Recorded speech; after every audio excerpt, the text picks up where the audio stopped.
최근 서울과 수도권 집값이 요동치면서 지난달 정부는 수도권 주택 공급 확대 카드를 빼들었습니다. 꾸준한 주택 공급으로 시장을 안정시킨다는 취지인데요.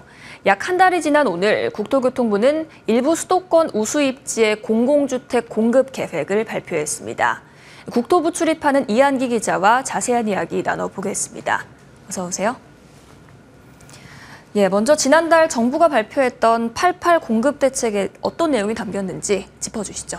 네, 정부가 발표한 88 부동산 공급 대책에는 서울과 수도권 도심지에 주택을 공급할 여러 방안들이 담겼습니다. 이 중 3가지 정도가 핵심이라고 할 수 있습니다. 먼저 도시정비 사업에서 조합이 사업성과 사업 속도를 끌어올릴 수 있게 해주겠다는 재건축 재개발 촉진법 제정 약속이 있었고요. 또 오피스텔이나 빌라를 살 때 세금을 감면해 준다거나 또 소유주를 무주택자로 인정해주는 범위를 확대해서 청약 기회를 제공하는 식의 비아파트 시장 활성화 방안이 둘째.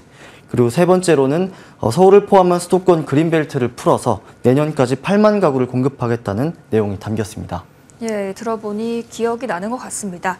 그러면 수도권 우수 입지에 주택을 공급한다는 오늘 발표는 구체적으로 어떤 내용이 담겼습니까? 네, 공공분양이나 공공주택 지구 지정을 통해서 또 수도권에 4천 가구를 이달에 공급하겠다는 겁니다. 구체적으로 살펴보면 3기 신도시 중에서 처음으로 인천 계양지구에 공공주택 약 1,100가구 분양에 나섭니다. 입주 목표는 오는 2026년입니다.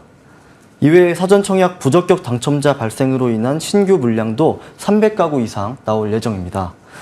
서울 동작구 수방사 부지에는 공공주택 263가구가 공급됩니다. 이곳은 역대 공공분양 사전 청약에서 가장 높은 경쟁률을 기록했던 곳인데요. 입주는 오는 2028년이 목표고 여기서도 신규 물량 39가구가 나올 걸로 보입니다. 공공개발도 속도를 냅니다. 국토부는 내일 서울 관악구 남현 공공주택 지구와 영등포구 신길 15구역 도심 공공주택 복합지구 개발을 위한 지구 지정에 들어갈 예정인데요. 남현 지구에는 공공주택 400가구, 그리고 신길 15구역에는 공공주택 2,300가구를 공급할 계획입니다. 약속한 대로 주택 공급의 속도를 내겠다는 의지로 풀이되는데요. 그렇다면 앞서 88 대책에서 언급한 재건축 재개발 촉진법 제정은 어떻게 되고 있나요? 네, 법 제정에도 진전이 있습니다.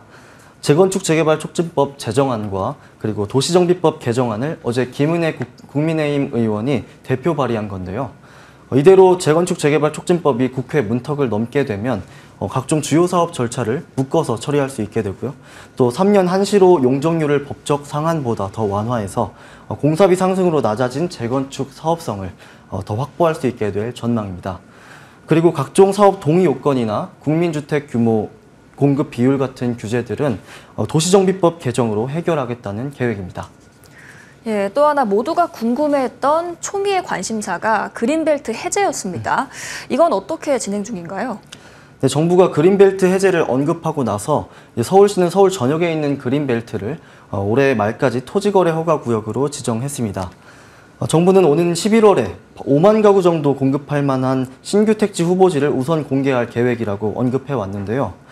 그러자 벌써부터 서초구나 강남구처럼 그린벨트 해제가 좀 유력할 것으로 보이는 몇몇 지역들은 각종 투기거래 신호들도 슬슬 관측이 되고 있어서요.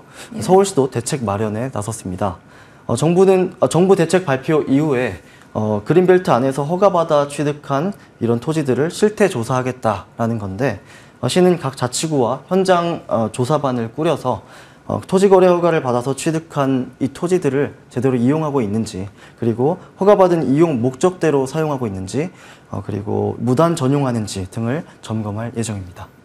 정부의 바람대로 공급이 충분히 이뤄질지, 또 공급 이후 시장의 반응은 어떨지 잘 지켜봐야겠습니다. 오늘 말씀 잘 들었습니다.